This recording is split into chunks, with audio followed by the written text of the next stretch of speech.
rules for today's webinar. First, let's respect others' comments. If you have any comments, again, you can put them down on the bottom chat box or ask for the mic. If you have any questions, you can post them down on the bottom. And remember your etiquette. No caps, respect everyone's comments, be honest, be open to new ideas, listen to others, respect our confidentiality here, don't judge, be upfront, see opportunities ahead, and speak your mind. So anytime, please just let me know, and we can go ahead and discuss this. Okay, so today we'll be talking about types of assessments. The two types of assessments we'll be talking about today are formative and summative assessments. And we have to recall that student learning is an integral part of their learning process. And as students learn, we must evaluate the students and give them the status and the progress of where they stand. So as we talk about these formative assessments, we have to recall that these are building blocks to learning as we go through the units to find out what students know, how we can fix misconceptions, and assist students through the learning process. Okay, so I'm going to start here with a short little video clip here on formative assessments.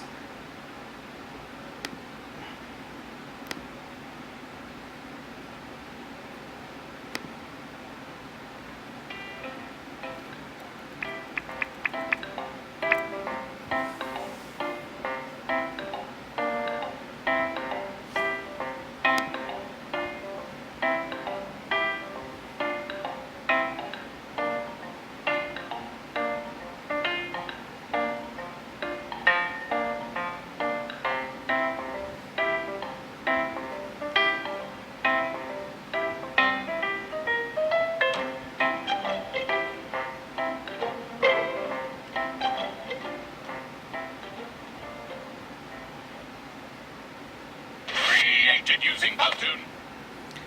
Okay, great. That's a short 45-second video about formative and summative assessments and some highlights. What I would like you all to do now is come up to the Notes tab on top. And here on the Notes tab, in the Public section, again, everyone can see these notes under Public Notes. I have one question posed for you. What did you learn about the formative and summative assessments in the first video? So if you can at this time, please type in a response to question number 1. I'll give you about 1 minute for this.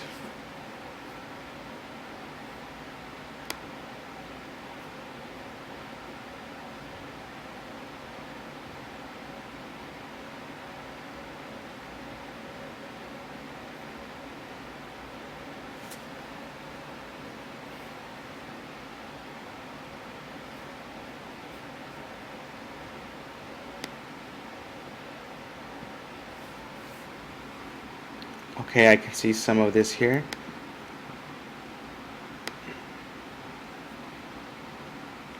Okay, formative assessment is during what process?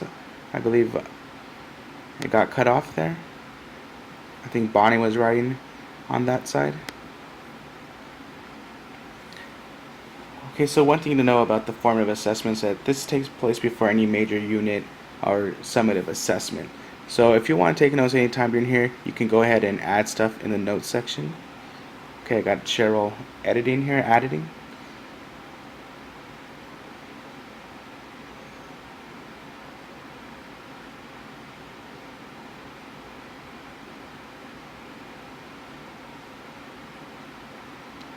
Okay, great. Thank you, Cheryl. Summative is for grades and promotion. That's an excellent point. When we do assign grades, we usually use chunks, quizzes, tests, 3-week exams, 6-week exams, or at end of any unit. So that is one way for it. So formative assessments could be given grades, but this is a learning check throughout the learning process. So thank you for that. I'm going to go ahead and close the notes out. So anytime you want to come back, you can add any questions or add any comments into the notes section.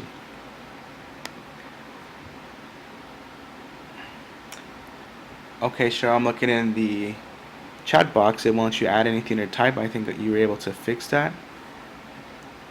Alright, so let me go ahead and open up back our PowerPoint presentation. Okay, great. Okay, yes, thank you, Bonnie. Maybe one at a time. If you want to go back anytime, you can go ahead and add that comment, but we'll move along right now or come back to it at the end. So, a formative assessment, this is defined as carried out during the instructional process for the purpose of improving teaching or learning. As students are learning a unit, there's a lot of steps you can take to check for understanding as you're going through the process. If educators and teachers wait to the last unit for a check to say, okay, I've taught my lesson, I've done my unit, I gave the sentence examples, let's give them a test as a summative grade. Well, the students lose that ability to fix misconceptions that they might have learned through the learning process. So it is very important to have formative assessment throughout any learning. So this process of formative assessments, we must understand it's a close relationship into instructional scaffolding. By building upon one topic into another, students are able to find steps to get them to the end result. By building on top of one another, concepts or topics are easier learned and followed. When we teach in isolation and not build on these topics, students may have a difficult time learning. Now, some types of formative assessments, to name a few, are observations. In the classroom, a teacher can be observing students as they're learning, as they're writing, as they're discussing with other students. Student conferences, if a teacher pulls students in groups of 3 or 4 or 2, they can ask questions about the notes or the lecture or the presentation that's happening to see if students have that academic language to define or evaluate their progress. Another type of formative assessments are portfolios. Students can build portfolios.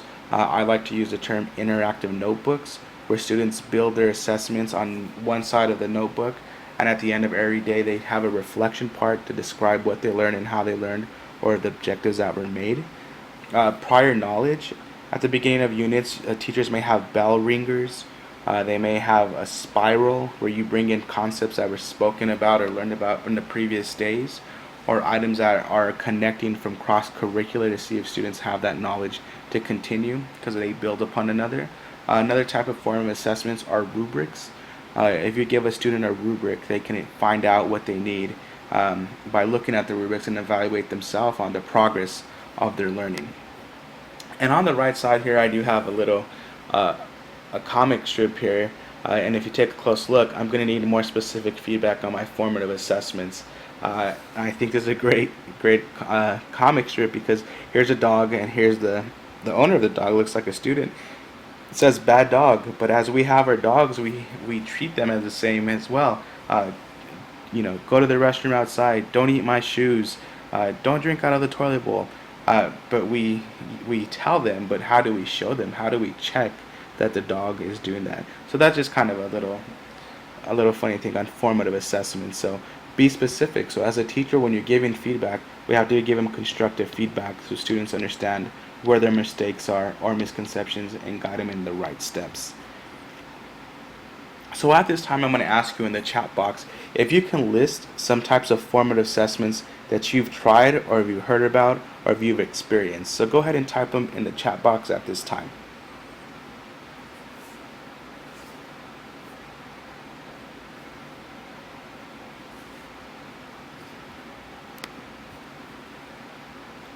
So I'll go ahead and add some more assessments that I know of.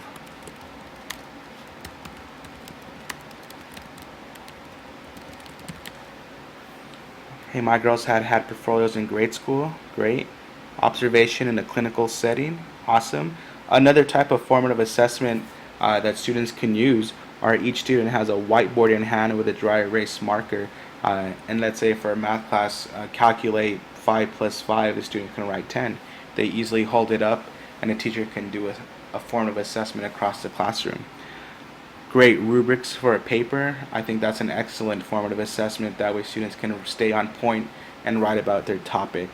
So thank you on that. So if you have any more suggestions or types of formative assessments, go ahead and place them in the chat. Now, as an educator or in any setting, steps for formative assessment, there's 3 things to remember. Effective formative assessment. We must give students feedback on their product, on what they gave us, give them constructive feedback. Feedback on their process as well. How are they learning on this process? What steps are they taking? Are they following the right tools? Are they using the right resources? Are there other subject areas that might tie into this to help their learning? So we, as an educator, you must really look at the product, progress, and process of a student and guide them at each step. And I talked about scaffolding a little bit earlier. So when we use the term scaffold, sometimes it's very hard to think about or what is a scaffold. We say it's concepts that build upon one another, but as you see here, I provided a picture of the Statue of Liberty. Now, to get to the top of the Statue of Liberty, you actually have to build on top of one layer to get to the next level. If you look on the left-hand side of the scaffold, these building blocks are on top of one another. So to reach the top point, we have to build from the bottom all the way up. So as we use formative assessment, you can use this tool to help you guide your students all the way to the top to 100% or to whatever your end goal is. Without having the bottom scaffolding or the bottom information, or without checking for understanding, then you'll have a missing link, which will have consequences with students falling behind or not progressing. So this is why it's very important to use formative assessments. Now the next type of assessment we'll talk about are summative. Now these types can be important milestones on the same learning and continued from formative assessments. As we continue from a formative assessment, we're moving ourselves now into the end of the units, end of chapters, or modules. This is where we take our final assessment. Some big summative assessments are state exams, ACT, SAT. So those are some type of summative assessments. And again, these must differ from the formative assessments. These are no longer small checks of guidance. These are units of understanding where students have to be able to explain, define, write on certain topics. Now again, as I mentioned, these summative assessments should not be repeats of formative assessment. I've seen rubrics developed for writing essays, multiple choice tests, short answer questions on the topics that have been covered over a unit. Again, this is a check of all the understanding that's been taught through the formative process. Now, the mental process of the content can change. We're being more specific, more detailed. Now, this also links to direct topic and skills tested. So one thing to recall at any time you're teaching is that to keep the end in mind, do you plan backwards? One goal we have is to have our teachers plan with the end of the unit, the chapter, the module created. So as you build throughout the process, you know what topics or student expectations are going to be taught. That way you're reaching the goals and you're not deviating away from other topics. That way when you teach it, you know what you need to cover and you provide that fundamental assessment to build up to this last unit. Alright, now here's a little bit of summative humor. When the cook tastes the soup, that's formative, but when the guest tastes the soup, that's summative. So if you can in the chat box right now, describe what does that mean to you? What does summative assessment mean to you? If you can give me an answer in the chat box. Because we know if we're the cook, if we're the teacher in the classroom, if we're doing this has to be good. I know this is going to work. But when we hit a classroom with 30 students and different demographics, different needs, different learning styles, is it all good? Does it taste as good as we thought at first? Thank you, Cheryl. Putting it all together.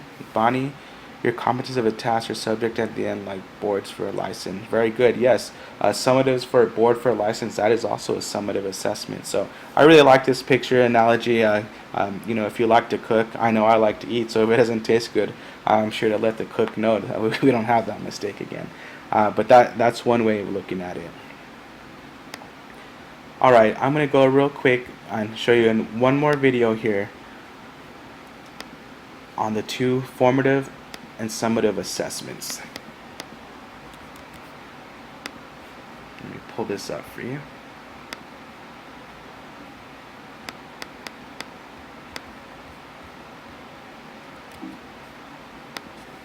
Okay, here we go.